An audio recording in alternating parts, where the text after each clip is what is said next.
Namaste, हमेशा खुश रहो बेटिया. I am JVN Dr. Meenakshi, Assistant Professor in Department of Shalakya Tantra, Faculty of Ayurvedic Science, Jyoti Vidyapeeth women's university. आज के इस वीडियो में डिस्कस करेंगे डिसीज ऑफ सलाइवरी ग्लैंड्स. जैसे पहले वाली दो वीडियोस में हमने डिस्कस किया था the non neoplastic disorders of salivary glands. आज वाले पीपीटी में वीडियो में हम शेयर करेंगे आपको न्यूप्लाज्म ऑफ सलाइवरी ग्लैंड्स, जिसमें आपके आते हैं benign tumours and malignant tumours. First है इसमें बिनाइन ट्यूमर्स. बिनाइन ट्यूमर्स में है सबसे पहले pleomorphic adenoma. It is the most common benign tumour of salivary glands. It can arise from the parotid, submandibular or other minor salivary glands. In the parotid, it usually arises from its tail. It can also arise from the deep lobe of the parotid and present as a parapharyngeal tumor in the oropharynx. Pleomorphic adenomas are slow-growing tumors and may be quite large at initial presentation. They are usually seen in third or fourth decade with propensity for females. They are also called the mixed tumors because epithelium and mesenchymal elements are seen in histology. The stroma of the tumor may be mucoid, fibroid, vascular, myxochondroid or chondroid, and its proportion to the epithelial element may vary. Though tumor is encapsulated, it sends pseudopores into the surrounding gland, which are left behind if the tumor is simply shelled out. It is therefore essential that surgical excision of the tumor should include normal gland tissue around it. The treatment of this disease is superficial parotidectomy. Next benign tumor is adenolymphoma, which is also known as papillary cystadenoma lymphomatosum and also known as the Warthin's tumor. Warthin's tumor involves the tail of the parotid gland. It is usually bilateral in 10% of the cases. It can be multiple. This tumor is rounded and encapsulated. At times, it can be cystic with mucoid or brownish fluid. The treatment of Warthin's tumor is superficial parotidectomy. Here is an image of the adenolymphoma. Next disease is oncocytoma. It is also called the oxophil adenoma. And they arise from the acidophils called the oncocytes, and they usually do not grow larger than 5 cm and involve the superficial lobe of parotid. Benign oncocytomas are cystic rather than solid. Malignant oncocytomas are also seen. Oncocytomas show increased uptake of technetium-99. The treatment of oncocytoma is superficial parotidectomy. Next benign tumor of salivary gland is hemangiomas. They are most common tumors of the parotid in children, predominantly affecting females. Most of them are discovered at birth, grow rapidly in the neonatal period, and then involute spontaneously. Cutaneous hemangiomas may coexist in 50% of the patients.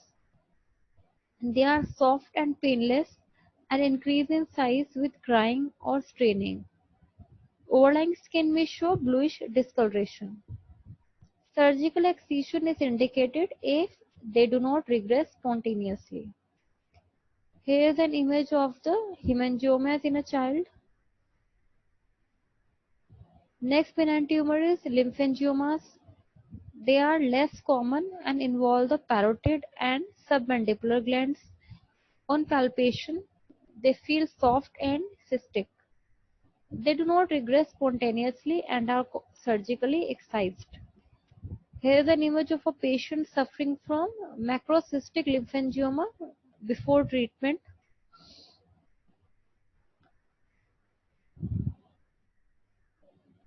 इसमें हमने discuss किया था इस video में the benign tumours of salivary glands. Next video में हम discuss करेंगे the malignant tumours of salivary glands. Thank you so much. This session is powered by digital version 2.0, Jyoti Vidyapeeth Women's University. I hope you are satisfied with my digital session. If you have any query, please mention in the comment box. I will resolve it. Thank you so much.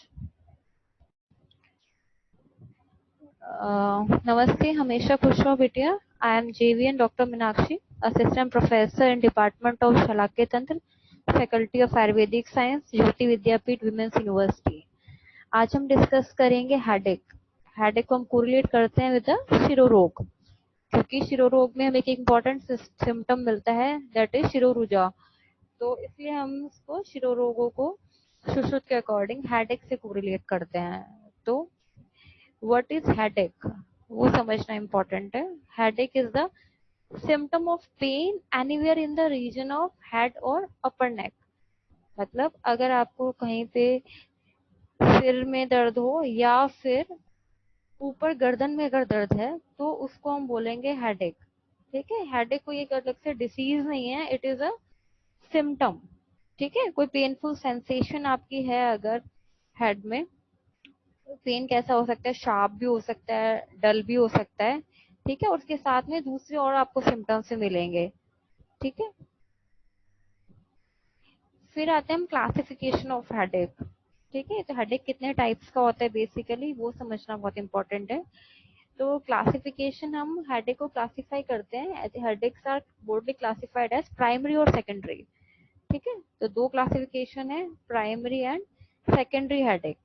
तो primary headache क्या होता है, secondary headache क्या होता है. Primary headache are the benign recurrent headaches not caused by underlying disease और structural problems.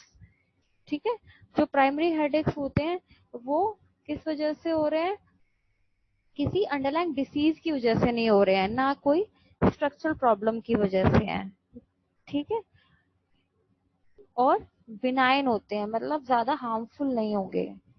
ठीक है, while primary headaches are may cause significant daily pain and disability, they are not dangerous. ठीक है, primary headache में आपकी जो daily activities हैं वो डिस्टर्ब होंगी. ठीक है, लेकिन क्या वो ज्यादा डेंजरस नहीं होता. ठीक है, तो ये किसी स्ट्रक्चरल प्रॉब्लम की वजह से नहीं होता है, पेशेंट की लाइफस्टाइल फंक्शनिंग इफेक्ट होगी, बट ये कोई ज्यादा डेंजरस नहीं है, लाइफ थ्रेटनिंग नहीं होती है प्राइमरी हेडेक्स. ठीक है, सेकेंडरी हेडेक्स क्या होते हैं, they are cause by underlying disease. ठीक है, तो सेकेंडरी टर्म आ गया, सेकेंडरी मतलब किसी डिसीज की वजह से अगर कोई हेडेक हो रहा है that is the secondary headache. ठीक है, secondary headaches can be harmless और डेंजरस. ठीक है, तो सेकेंडरी हेडेक हार्मफुल भी हो सकते हैं और हार्मलेस भी हो सकते हैं, दोनों हो सकते हैं. ठीक, सर्टन फ्लैग साइंस और warning science indicate a secondary headache may be dangerous. ठीक है, तो अगर सेकेंडरी हेडेक में कुछ आगे हम पढ़ेंगे, जहाँ पे हम सेकेंडरी हेडेक पढ़ेंगे तो उसमें कुछ रेड फ्लैग्स या वार्निंग साइंस होते हैं. अगर वो प्रेजेंट है that means the secondary headache is dangerous. अगर वो प्रेजेंट नहीं है, रेड फ्लैग्स प्रेजेंट नहीं है, then disease is secondary headache is harmless. फिर आते हैं हम टाइप्स पे. Part 1, the primary headaches. ठीक है, तो प्राइमरी हेडेक्स मेनली चार होते हैं. First one is migraine, second is tension type headache, third one is cluster headache and other trigeminal autonomic cephalalgias, fourth is other primary headaches. तो primary headaches के types हम इसमें डिस्क्राइब करेंगे, इसका description उन्होंने दिया है कैसे हम उसको डिफरेंशिएट करते हैं एक दूसरे से. तो जो माइग्रेन में जो पेन होता है that is of throbbing nature. ठीक है, और मॉडरेट टू सिवियर होगा एंड वर्स विद एक्सर्शन. ठीक है, तो ये सिम्टम्स आपको मिलेंगे. थ्रॉबिंग से मतलब क्या है, थ्रॉबिंग मतलब जैसे रेगुलर रिदम के साथ में जो पल्सेटिंग पेन होगा वो आपको माइग्रेन में मिलता है. ठीक है, और मॉडरेट टू सीवियर पेन होता है, मतलब पेन बहुत ज्यादा माइल्ड नहीं होगा, कम नहीं होता है, और जैसे जैसे कोई फिजिकल एक्टिविटी करते हैं, फिजिकल एक्टिविटी के साथ में वो पेन इंक्रीज होता है. ठीक है, सेकंड इसमें जो पेन डिस्क्रिप्शन दिया टेंशन हेडेक में that is of pressure type. ठीक है, टाइटनेस, वैक्सेस एंड वेन्स. ठीक है।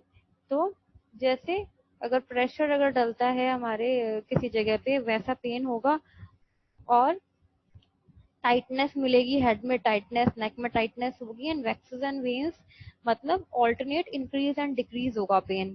ठीक है, एक बार इंक्रीज होगा, फिर डिक्रीज होगा, फिर इंक्रीज होगा, एंड फिर डिक्रीज होगा। क्लस्टर हेडेक में पेन कैसा होता है? Abrupt onset.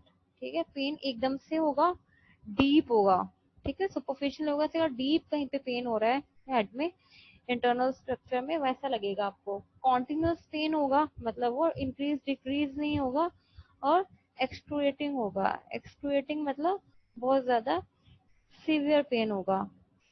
ठीक है, इंटेंसली पेनफुल। और एक्सप्लोसिव, एक्सप्लोसिव मतलब जैसे लगेगा आपका सर फट रहा है, इस तरह का पेन होता है। फिर आते हैं आपके एसोसिएटेड सिम्टम्स। माइग्रेन में आपको फोटोफोबिया एंड फोनोफोबिया मिलेगा। ठीक है, photophobia is sensitive towards light. ठीक है, पेशेंट लाइट को टॉलरेट नहीं कर पाएगा। फोनोफोबिया मिलेगा, phonophobia means fear of sound, मतलब पेशेंट नॉइस या साउंड को टॉलरेट नहीं कर पाएगा। एंड ओरा। ठीक है, तो ओरा मिलेगा उसमें, और आगे हम डिस्कस करेंगे इन द, जब हम माइग्रेन डीप में डिस्कस करेंगे तो ओरा एक स्टेज होती है।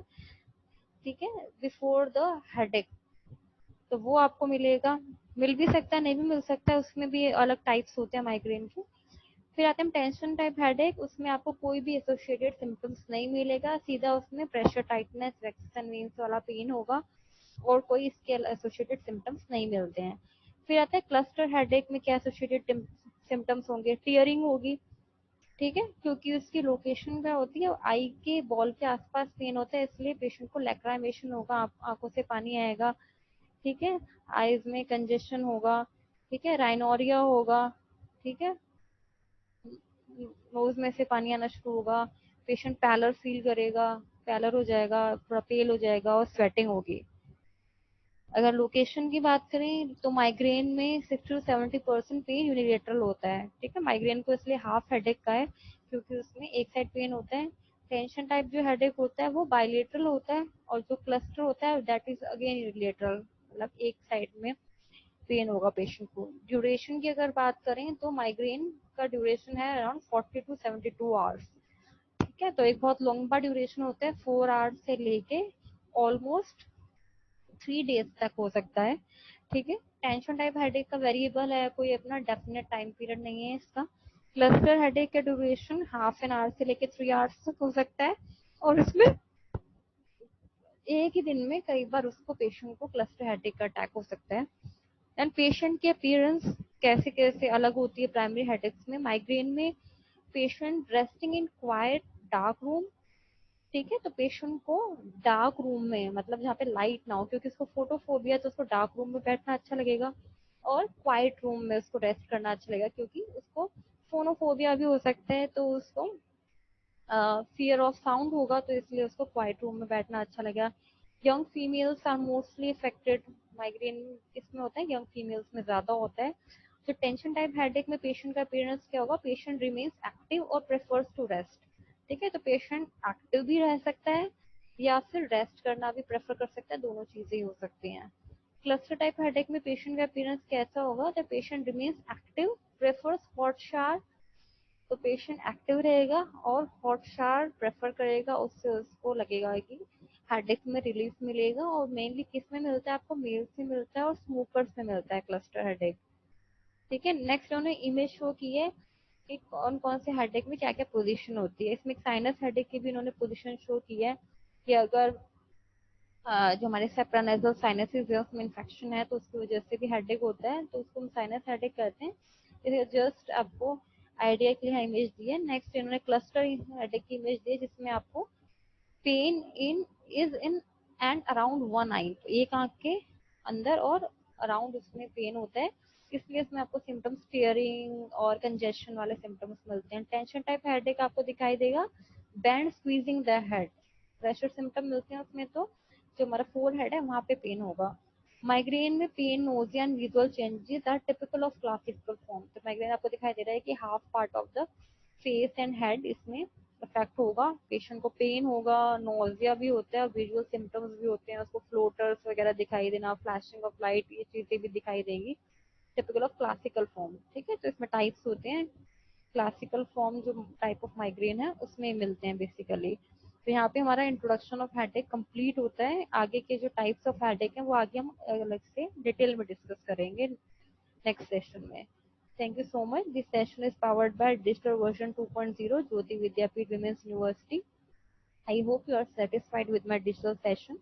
If you have any query, please mention in the comment box. I will resolve it. Thank you so much.